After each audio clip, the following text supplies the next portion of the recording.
Bonjour à tous, je vais faire une vidéo un peu hors série. Restez jusqu'à la fin parce que je vais vous poser une question et je vais avoir besoin de vos réponses.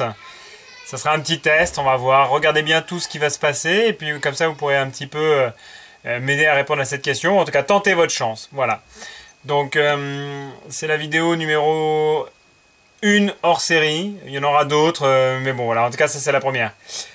Je vais vous présenter ma Mangatech parce que je pense que je vais pas tarder à prendre une volée de bois. À mon avis, c'est normal. Vu la manière dont sont rangés mes mangas, c'est pas le rangement habituel qu'on peut retrouver dans les Mangatech. D'habitude, on les voit plutôt comme ça, rangés sous ce format-là, c'est-à-dire vraiment classique. Et il y a énormément de mangas chez moi qui sont rangés dans ce sens-là, qui est vraiment pas un mode de rangement habituel et usuel. Et en tout cas, c'est pas ce qui aide à la conservation des mangas. Pour que vous puissiez bien comprendre, il faut imaginer que cette Mangatech, je l'ai créée moi-même il y a à peu près 3 ans, dans un résidu, c'est-à-dire dans un sous-toit. Et vous voyez la pente, pour l'instant je suis comme ça, je suis vraiment accroupi pour vous parler, parce que le couloir qui permet d'y accéder n'a pas une hauteur extraordinaire. Donc on a fait l'isolation complète, derrière là-dessous on a mis des plaques d'isolation, on a mis de la toile de verre qu'on a peint, et on a construit sur mesure la totalité des bibliothèques qui permettent d'accueillir les mangas. Et ici, une longueur uniquement permettant de mettre un seul tome et un peu plus loin 40 cm pour pouvoir mettre 2 rangées de mangas. À l'époque, j'avais suffisamment d'espace pour tout mettre bien dans l'ordre. Maintenant, j'ai tellement acheté que il y a quand même énormément de collections qui sont rangées sur la tranche. Donc ça donne pas forcément un aperçu optimal de la Mangatech quand on la regarde. Donc ça, on est dans la première partie, c'est la partie qui est à l'extérieur de la Mangatech, parce qu'il y a une partie qui est à l'intérieur. Je ne l'ai pas fait en dynamique, j'ai essayé plusieurs fois, mais ça donne un peu le mal de mer, donc on va la faire en statique systématiquement. La première partie, cette partie-là, c'est la partie des mangas qui sont à lire, c'est-à-dire les collections qui sont complètes et admissibles à la lecture. Sauf cette petite étagère-là qui concerne uniquement les mangas déjà lus. Par exemple, je sais pas, moi, le tome 14 de Hajin. Parce qu'en fait, à chaque fois qu'un tome nouveau sort, je reprends l'ancien pour pouvoir me remettre intégralement dans la lecture. Quand vous arrivez, par exemple, au tome 11-12 d'Arslan, c'est bien de relire le tome 10 parce qu'il y a pas mal d'intrigues politiques, etc., etc. C'est comme ça pour la plupart des collections. Donc on y va. Allez, c'est parti. Là, c'est la deuxième partie. On a vu la première partie qui était à l'entrée de la Mangatech. C'était la partie des mangas à lire. Là, ici, c'est la partie des mangas qui sont terminés, qui sont rangés. En règle générale, à l'extérieur, vous avez les mangas qui sont un peu moins importants, mais cette règle n'est absolument pas systématique compte tenu du manque de place. Vous voyez, par exemple, j'ai toutes ces collections-là encore à ranger. Je ne sais pas trop encore où les mettre.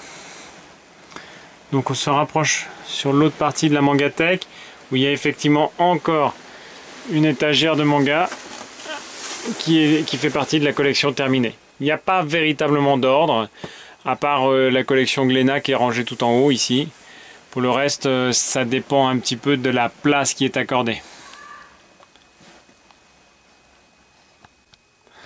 La dernière partie, la voici, c'est la partie des collections en cours. Elle est agencée par ordre alphabétique pour le coup. Là, j'ai pas vraiment le choix, il y a tellement de collections qui sont en cours. Donc du coup, il n'y a pas d'arrangement en fonction des collections, en fonction du type de lecture. C'est vraiment par ordre alphabétique. Et donc là, il y en a vraiment un peu partout. C'est plus facile à retrouver quand on cherche quelque chose. Mais en soi, ça donne pas une collection d'une beauté absolue quand on la regarde. Donc tout est rangé, mais il n'y a pas de... Voilà, il n'y a rien d'extravagant là-dedans. J'ai rangé le drapeau de l'équipe de France, ou plutôt de la France qui est là, qui me sert à protéger du puits de lumière. J'ai un Velux ici, ça se voit pas trop parce que là il fait nuit. J'ai un Velux qui me permet de lire juste au-dessus du pouf. Voilà, donc j'ai un coin lecture. J'ai un coin lecture avec un Velux juste au-dessus et un pouf. Et une lampe installée un petit peu plus haut. Alors, c'est très très bien d'avoir un point de lumière, mais ça abîme un peu les mangas. Donc c'est pas extraordinaire pour la conservation. Du coup, autant pour l'aspect lecture, c'est vraiment très sympathique, autant pour l'aspect conservation, c'est un petit peu compliqué. Donc je vous disais tout à l'heure, c'est agencé un peu dans n'importe comment parce que j'ai plus du tout de place. Et effectivement, il y a quand même encore beaucoup de collections à ranger. Et je sais pas trop dans quel sens je vais les mettre. Les mangas sont alignés sur 2 à 3 épaisseurs. Donc on a intérêt à savoir quand on cherche quelque chose où est-ce qu'il se cache. À part quelques collections, mais bon, pour le reste. Et là, le fameux point lecture. La lampe juste au-dessus, le vasistas, le point de lumière. On prend un livre. Et je dois dire qu'on est... Pouh, là, on est vraiment bien. Donc ça a quand même pris un certain temps pour construire cette bibliothèque, surtout le montage des étagères, puisqu'on a tout construit à la main, on a tout construit vraiment sur mesure. Donc ça a été relativement fastidieux, surtout dans un espace aussi restreint, le calcul, tout ça. Il y a des choses qui sont à éviter, je vous dis ça pour les prochains qui construiraient. On le voit un petit peu d'ailleurs ici. Les étagères sont montées sur tasseaux. Voilà, il y a des tasseaux qui soutiennent les étagères, et ça c'est vraiment pas le bon plan. Parce que vous perdez la hauteur, et autant ici ça va, mais là par exemple, l'étagère de Détective Conan, on perd franchement de l'espace de rangement. On perd de l'espace de rangement, c'est vraiment pas le bon plan. Attention, ça va bouger un peu parce que je vais vous déplacer de l'autre côté. Celle-là est beaucoup plus intéressante parce qu'elle n'est pas montée sur tasseau, elle est montée directement sur les planches en elles-mêmes.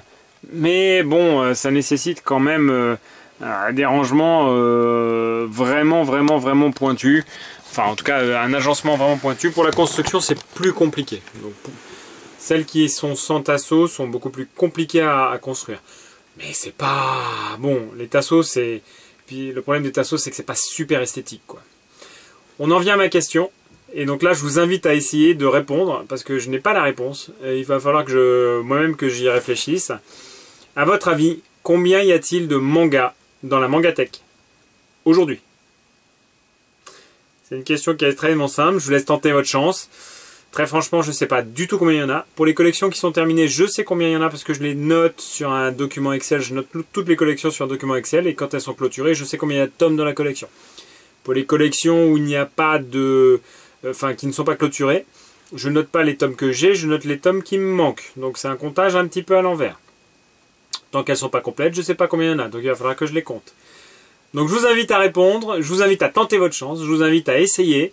Et puis bon, il n'y a rien à gagner, mais c'est juste, voilà, celui qui se rapprochera le plus du bon chiffre, quand j'aurai tout calculé, et ben à ce moment-là, je clôturerai les votes, je sais pas, d'ici une semaine, 2 semaines. Et puis à ce moment-là, je le nommerai, je dirai, bah tiens, voilà, c'est lui qui a tenté sa chance et qui a répondu. Dans tous les cas, si cette vidéo vous a plu, mettez un petit pouce, abonnez-vous, ça me fera toujours plaisir. Mettez un commentaire positif ou négatif, si c'est constructif, il n'y a aucun problème. Il y aura d'autres hors-sujets qui concerneront les Mangatech, les achats, les collections qui vont sortir, les collections programmées, etc. etc. Je vous souhaite à tous une bonne fin de journée et puis je vous dis à très bientôt. Salut!